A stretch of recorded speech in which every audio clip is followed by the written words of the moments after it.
it's just clunky because it's just a big, you know, typically a bed mold, well, a lot of times a bed mold is split. Dude, you've upped your game.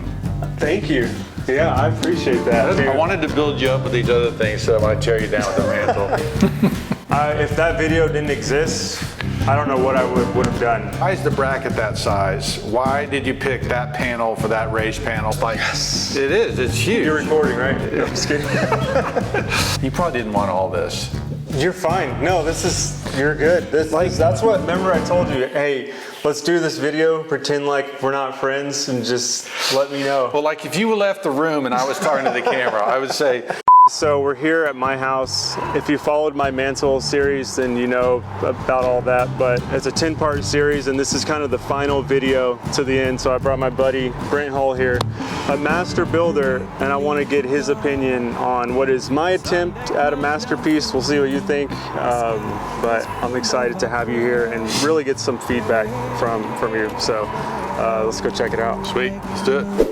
Dude, look at your casement window. Did you build this? I did, yeah. I don't know how weather sealed it is. That's your masterpiece. That's great. And this is the one where I did the intersecting half flat miter. I love it. And yeah, as Talk you look about around, an upgrade.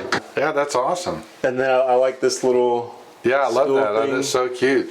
Ashley wanted that to put plants on. I like how it's stain grade. Yeah, that's well done. Yeah, I appreciate that. Okay, see you later.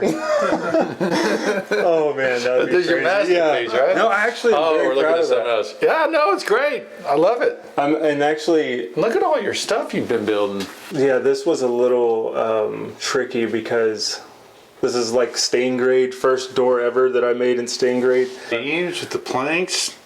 Yeah, then the little little toe kick thing. Dude, you've upped your game.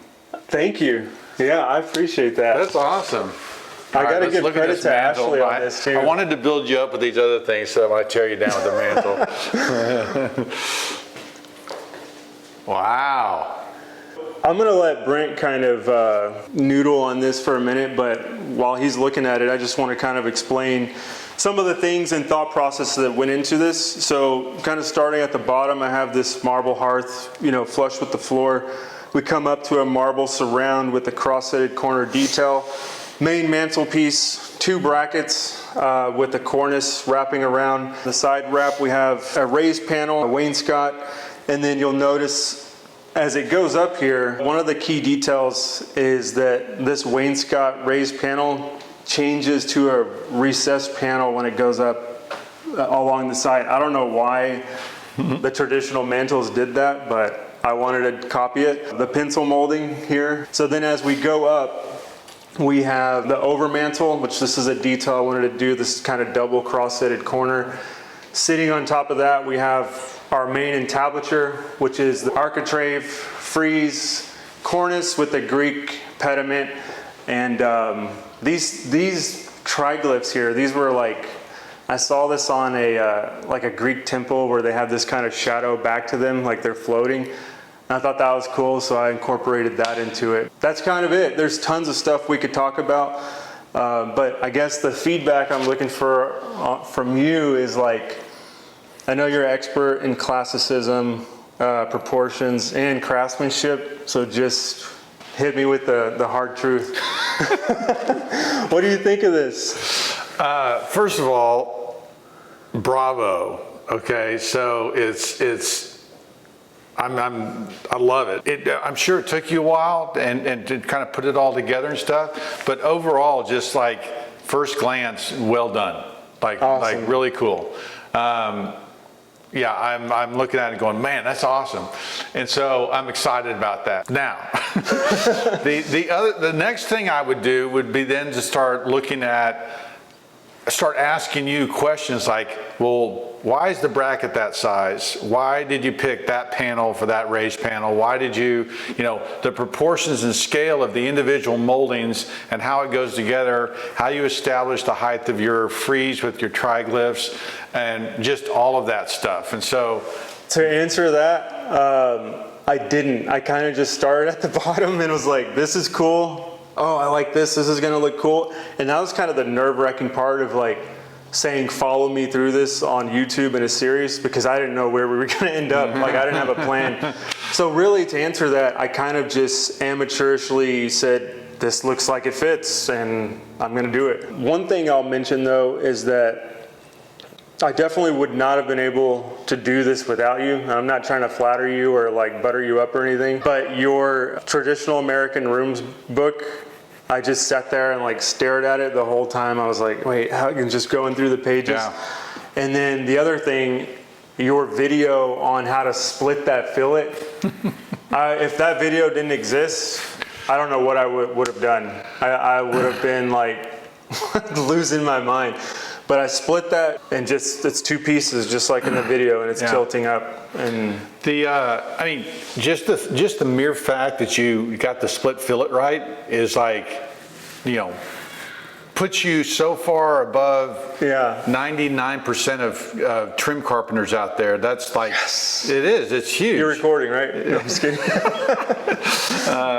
And so that's like that's why I'm just look at this overall and just like, dude, it's awesome, it's great.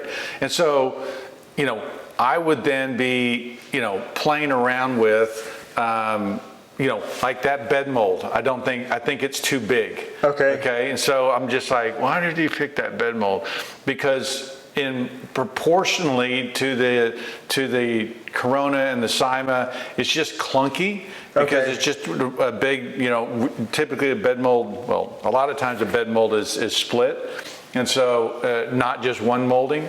And so there's just little things like that I'm like, yeah, but that's such a little thing, right? And so that's only something like someone like you is going to notice, which is why I wanted you to come notice these things. Well, I mean, I also if this was my client's house, I would say, let's not put your TV here because this can be a really exciting piece and really, you know, I mean, totally establish this house and everything else in a room you want to be in and be elegant and everything else. And I put the TV over on the side, which is something we're doing more and more now. So nice.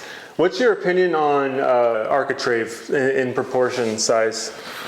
It seems a little small to me. Yeah, I mean, just the way, you know, I know you're just doing the Windsor catalog and just grabbing stuff that they've got, but the, like, to me, that raised panel looks like a cabinet door raised panel. That's what it is, yeah. And so I'd probably encourage you to get away from the cabinet shop. Router bits. You know, library of bits, right? Yeah. So because, you know, they're really designed for a 3/4 inch door, right? And when you get something that's bigger and beefier and you want it to kind of have a little bit more oomph, just the historic precedent, it would be that would be, you know, built for an 1 3/4 door, so those moldings and everything else expand a little bit. So like the cutter head is wider and it's going to take out more of the material. instead of doing a little, like you just have a bead in here, but instead of doing like on a cabinet door, a little 3/8 inch thumbnail, you'd have a 3/4 inch thumbnail. So and that's like growing stuff. That's like you know, a 3/8 of an inch difference. Can you really see that? Yeah, you can, but it's not the first thing you see, right? And so these brackets could be a little bit more pronounced. If you just look at this, you probably didn't want all this. You're fine. No, you're good. That's what, remember I told you, hey, let's do this video, pretend like we're not friends and just let me know. Well, like if you left the room and I was talking to the camera, I would say, you know, here's where, I love that you studied the past, but here's where I would look at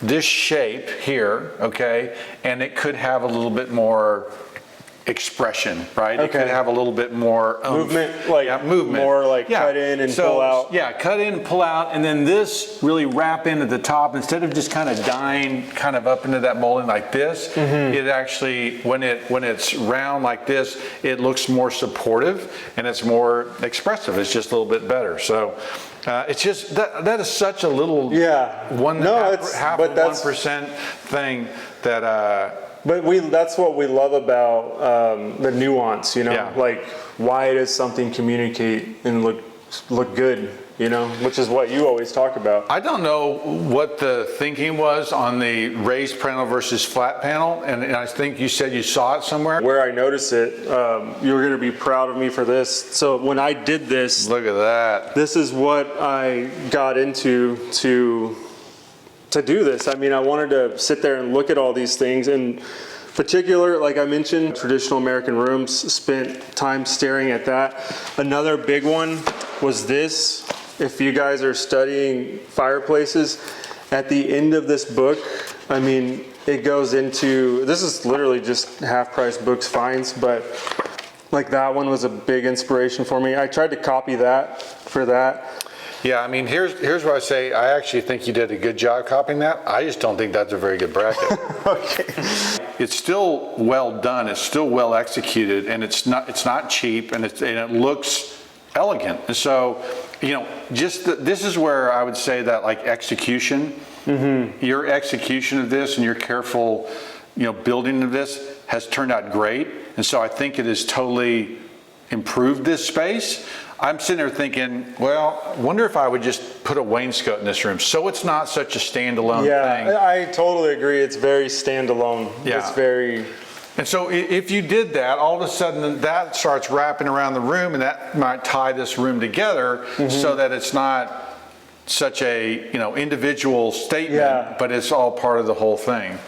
Well, I really appreciate you coming and checking this out. I appreciate your friendship and all the stuff I've learned from you. Again, like, not to sit there and butter you up, but like, you're the reason I got into this full circle moment when we first met at the Staub house. I don't know if you remember how blown away I was by that Staub fireplace. Yeah. And since then, I've started this journey of studying these fireplaces. And well, look, I mean, I appreciate you saying that's very nice, but you're just finding the same inspiration that I found, right? Yeah. You've seen my library. I've got, you know, 100 times that many books, maybe 1,000 times that many books, but I'm doing the exact same thing. When I come up with something, when I look at something, when I fall in love with something, it's typically something from the past. And so you're just on that same path, and so it's awesome to see. And this is really, really well done. Well, awesome. I think that's a good note to end it on. I don't want to hear anything else he says. We'll see you next time.